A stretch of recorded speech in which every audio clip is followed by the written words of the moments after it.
My dear countrymen, Namaskar. Today we are coming together for the 96th episode of Mann Ki Baat. The next episode of Mann Ki Baat will be the first episode of the year 2023. In the messages sent by you, you've also urged to speak about the departing 2022. Observation of the past always gives us inspiration for preparations for the present and the future.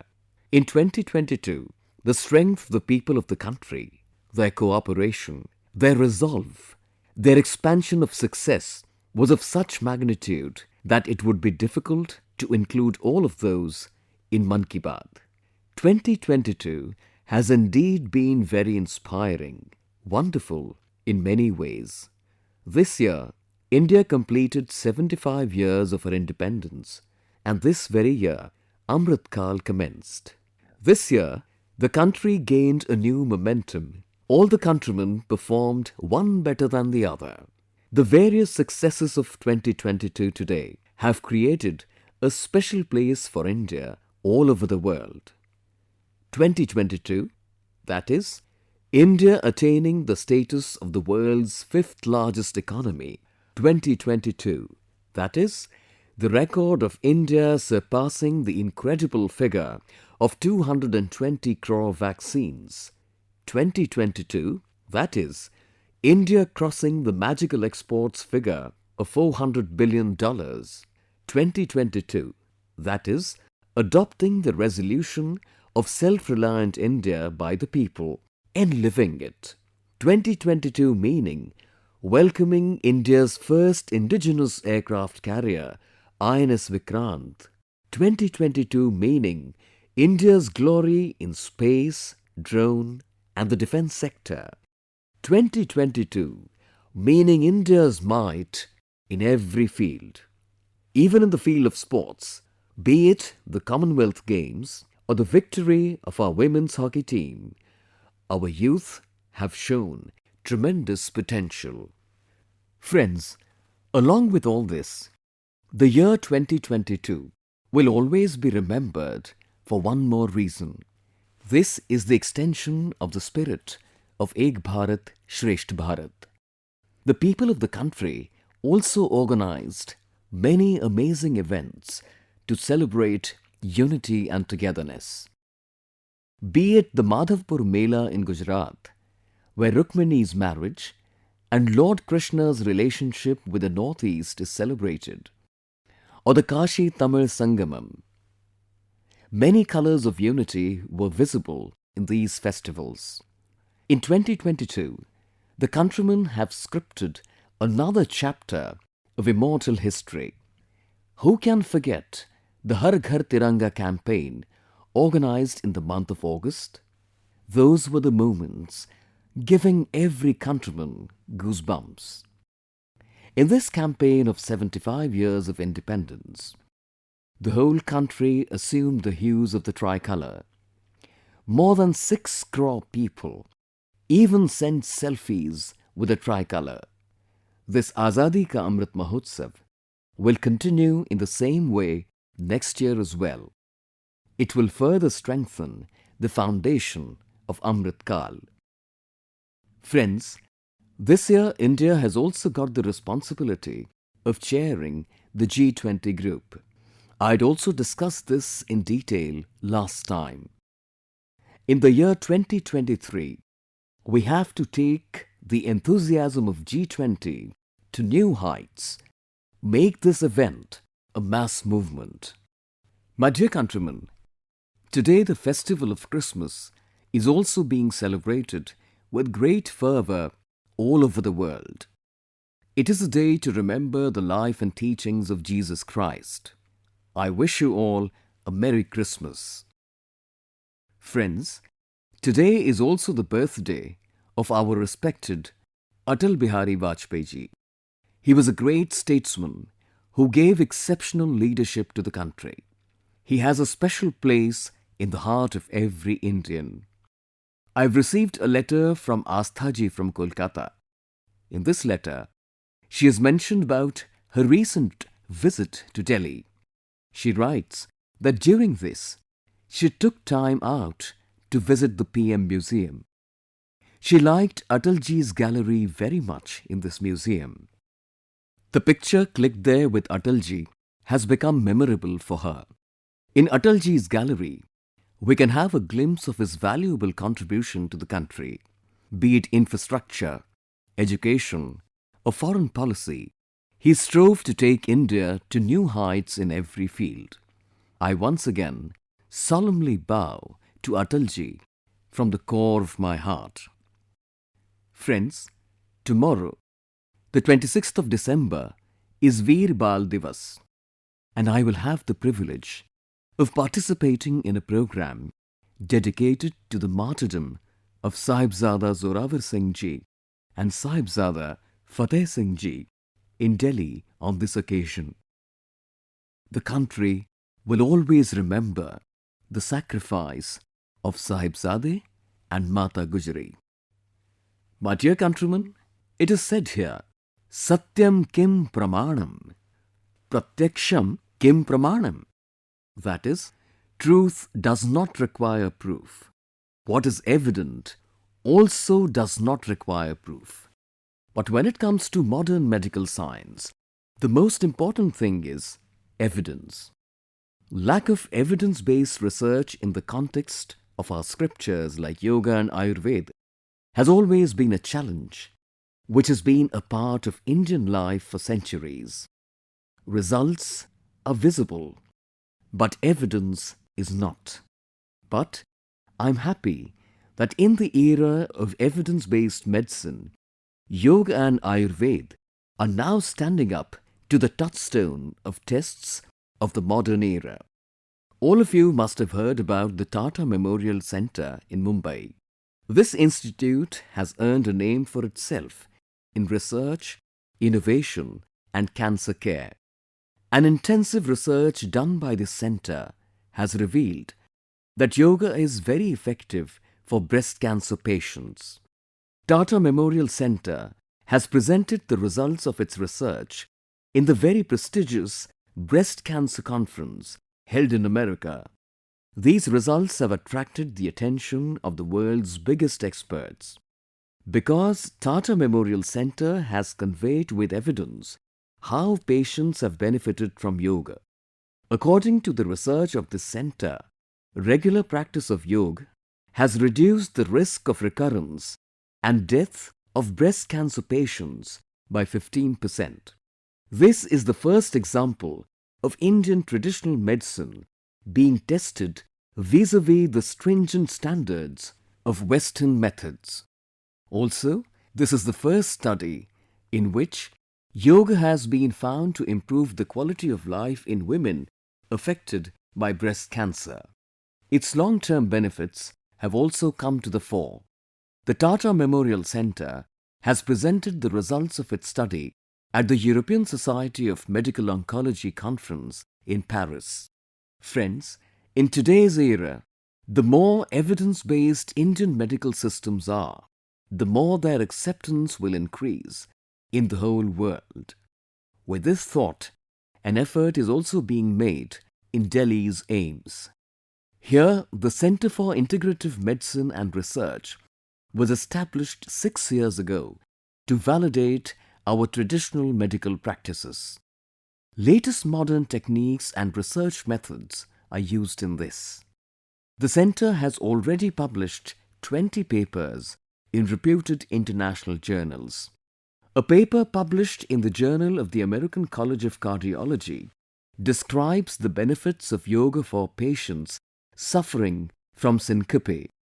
Similarly, in a paper of Neurology Journal, in migraine, the benefits of yoga have been explained.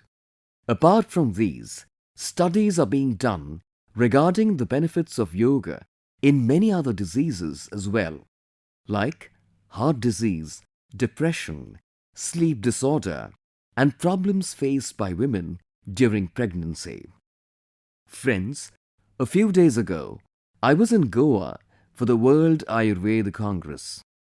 Delegates from more than 40 countries participated in it, and more than 550 scientific papers were presented here.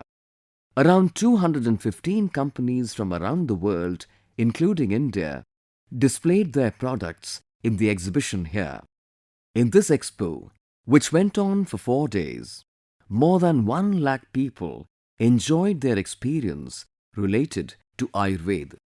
Even in the Ayurveda Congress, I reiterated the point for evidence-based research to the Ayurveda experts gathered from all over the world.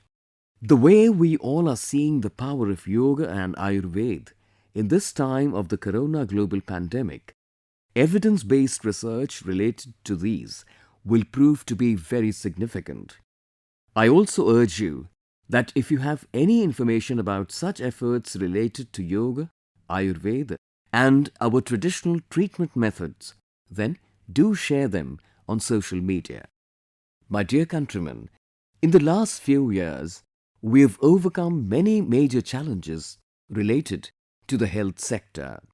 Full credit for this goes to the willpower of our medical experts, scientists and countrymen. We have eradicated diseases like smallpox, polio and guinea worm from India. Today, I would like to tell the listeners of Mann Ki Baat about another challenge which is now about to end. This challenge, this disease, is Kala Azar. The parasite of this disease is spread through the sting of the sandfly. When someone has Kala Azar, one has fever for months. There is anemia, the body becomes weak and the weight also decreases. This disease can happen to anyone from children to elders. But with everyone's efforts, this disease named Kala Azar is now getting eradicated rapidly. Till recently, the scourge of Kala Azar had spread in more than 50 districts across 4 states. But now, this disease is confined to only 4 districts of Bihar and Jharkhand. I'm sure the strength and awareness of the people of Bihar and Jharkhand will help the government's efforts to eliminate Kala Azar from these 4 districts as well. I also urge the people of Kala Azar affected areas to keep 2 things in mind. One is control of sandfly and second, diagnosis and complete treatment of this disease as soon as possible. The treatment of Kala Azar is easy. The medicines used for this are also very effective. You just have to be alert. Do not be negligent if you have fever and also keep spraying medicines that kill the sandfly. Just think, when our country will be free from Kala Azar, it will be a matter of joy for all of us. In this spirit of Sabka Prayas, we are also working towards eradication of TB in India by 2025. You must have seen, in the recent past, when the TB Mukta Bharat campaign started, thousands of people came forward to help the TB patients. These people, as Nikshay Mitras, are taking care of the patients, helping them financially. This power of public service and public participation achieves every difficult goal with certainty. My dear countrymen, our tradition and culture have an unbreakable connection with Ma Ganga. Ganga water has been an integral part of our way of life, and it is also said in our scriptures, Namami Gange Tava Pada Pankajam Sura Asuraihi Vandita Divya Roopam Bhuktim Cha Muktim Cha Dadasi Nityam Bhava Anusarena Sada Naranam. Meaning, O Mother Ganga, you bestow worldly happiness, bliss and salvation on your devotees according to their wishes. All worship your holy feet. I also offer my salutations at your holy feet. Amid that, it is a big responsibility of all of us to keep clean Mother Ganga that has been flowing for centuries. With this objective, 8 years ago, we started the Namami Gange campaign. It is a matter of pride for all of us that today, this initiative of India is getting appreciation from all over the world. The United Nations has included the Namami Gange mission in the world's top 10 initiatives to restore the ecosystem. It is even more heartening that Namami Gange has received this honor among 160 such initiatives from all over the world. Friends, the biggest source of energy behind the Namami Gange campaign is the continuous participation of the people. In the Namami Gange campaign, Ganga Praharis and Ganga Doots also have a big role to play. They are engaged in spreading awareness through planting trees, cleaning ghats, Ganga Aarti, street plays, painting and poems. A lot of improvement is also being seen in biodiversity due to this campaign. There has been a significant increase in the number of different species of Hilsa fish, Gangetic dolphin and turtles. With Ganga's ecosystem being clean, other livelihood opportunities are also increasing. Here I would like to discuss the Jalaj Ajivika model, which has been prepared keeping biodiversity in mind. These tourism-based boat safaris have been launched at 26 locations. Obviously, the spread of the Namami Gange mission, its scope, has increased much more than the cleaning of the river. Whereas this evidence is direct proof of our willpower and tireless efforts, on the other hand, it is also going to show a new path to the world in the direction of environmental protection. My dear countrymen, when the power of our resolve is strong, even the biggest challenge becomes easy. The example of this has been set by Sange Sherpa ji of Thegu village of Sikkim. For the last 14 years, he is engaged in the work of environmental protection at an altitude of more than 12,000 feet.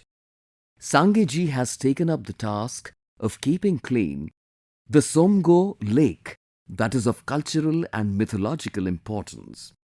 With his untiring efforts, he has changed the look and feel of this glacier lake. When Sange Sherpa ji started this campaign of cleanliness in the year 2008, he had to face many difficulties. But within no time, along with the youth and villagers, the Panchayat also started offering full support in this noble work. Today, if you go to see the Somgo lake, you will find huge garbage bins all around there. Now the garbage collected here is sent for recycling.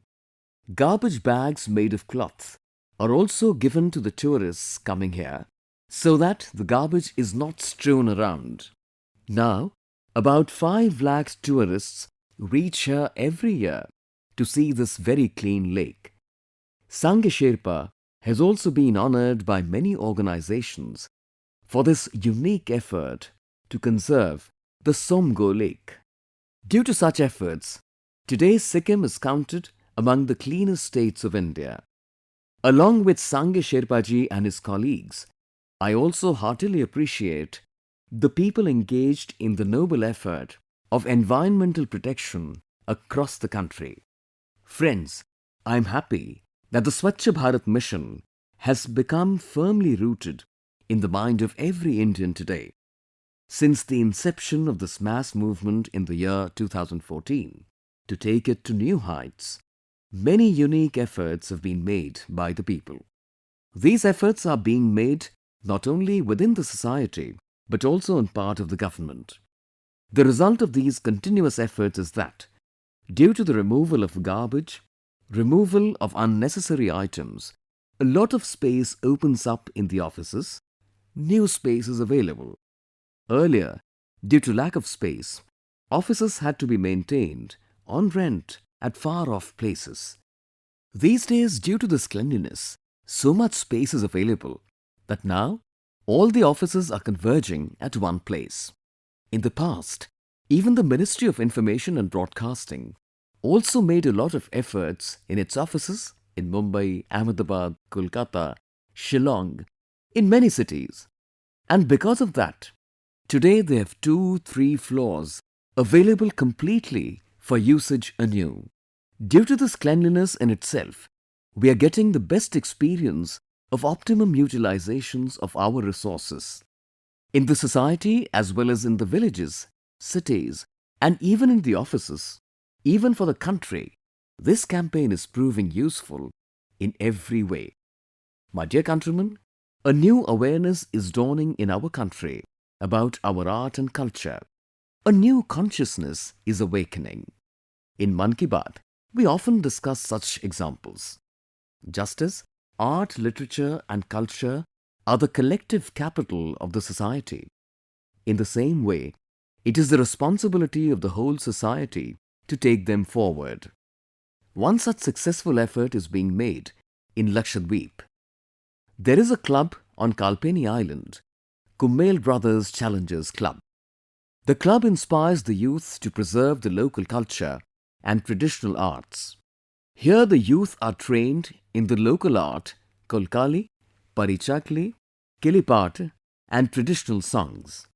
That is, the old heritage is being protected in the hands of the new generation, is moving forward, and friends, I am happy that such efforts are being made not only in the country but also abroad. Recently news came in from Dubai that the Kalari Club there has registered its name in the Guinness Book of World Records. Anyone could think that if Dubai's club set a record, what is its relation with India? Actually, this record is related to Kalaripayattu, the ancient martial art of India. This record is for the performance of Kalari by the maximum number of people simultaneously. Kalari Club Dubai, together with Dubai Police, planned this and displayed it on the National Day of UAE. In this event, people ranging from 4-year-old children to 60-year-olds showed their best ability of Kalari. This is a wonderful example of how different generations are carrying forward an ancient tradition with full inner enthusiasm. Friends, I would also like to inform the listeners of Mann Ki Baat about Kwemashri ji, who lives in Gadag district of Karnataka. In the south, Kwemashri has been continuously engaged for the last 25 years in the mission of reviving the art culture of Karnataka. You can imagine how great his tapasya is. Earlier he was associated with the profession of hotel management. But his attachment to his culture and tradition was so deep that he made it his mission. He created a platform by the name of Kala Chetna. This platform, today, organizes many programs of artists from Karnataka and from India and abroad. In this, many innovative endeavors are also undertaken to promote local art and culture. Friends, this enthusiasm of the countrymen towards their art and culture is a manifestation of the feeling of pride in our heritage. In our country, there are so many such colors scattered in every corner. We should also work continuously to adorn and preserve them. My dear countrymen, many beautiful and useful things are made from bamboo in many areas of the country. There are skilled bamboo artisans, skilled artists, especially in tribal areas. Ever since the country changed the British-era laws related to bamboo, a huge market has developed for it. Even in areas like Palghar in Maharashtra, tribal people make many beautiful products from bamboo. Things like boxes, chairs, teapots, baskets and trays made of bamboo are becoming very popular. Not only this, these people also make beautiful clothes and decorations from bamboo grass. This is also providing employment to tribal women, and their talent is also getting recognition. Friends, a couple from Karnataka is sending many unique products made from betel nut fiber to the international market. This is a couple from Shivamogga in Karnataka, Shriman Suresh and his wife, Shrimati Maithili. These people are making many decorative things ranging from trays, plates and handbags from betel nut fiber. Chappals made of this fiber are also being liked a lot today. Today their products are being sold in London and other markets of Europe. This is the very quality of our natural resources and traditional skills which is being liked by everyone. In this traditional knowledge of India, the world is looking at ways of a sustainable future. We ourselves also need to be more and more aware in this direction. We ourselves should use such indigenous and local products and gift them to others as well. This will also strengthen our identity, strengthen the local economy, and in large numbers brighten the future of the people. My dear countrymen, we are now slowly moving towards the unprecedented milestone of the 100th episode of Mann Ki Baat. I've received letters from many countrymen in which they have expressed great inquisitiveness about the 100th episode. I would like it if you send me your suggestions for what we should talk about in the 100th episode and how to make it special. Next time we'll meet in the year 2023. I wish you all the best for the year 2023. May this year also be special for the country. May the country keep touching new heights. And together, we have to take a resolution as well as make it come true. At this time, many people are also in the mood for holidays. Enjoy these festivals a lot, but be a little cautious too. You are also seeing that corona is increasing in many countries of the world. So we have to take more care of precautions like mask and hand washing. If we are careful, then we'll also be safe and there'll be no hindrance in our enjoyment. With this, once again, many best wishes to all of you.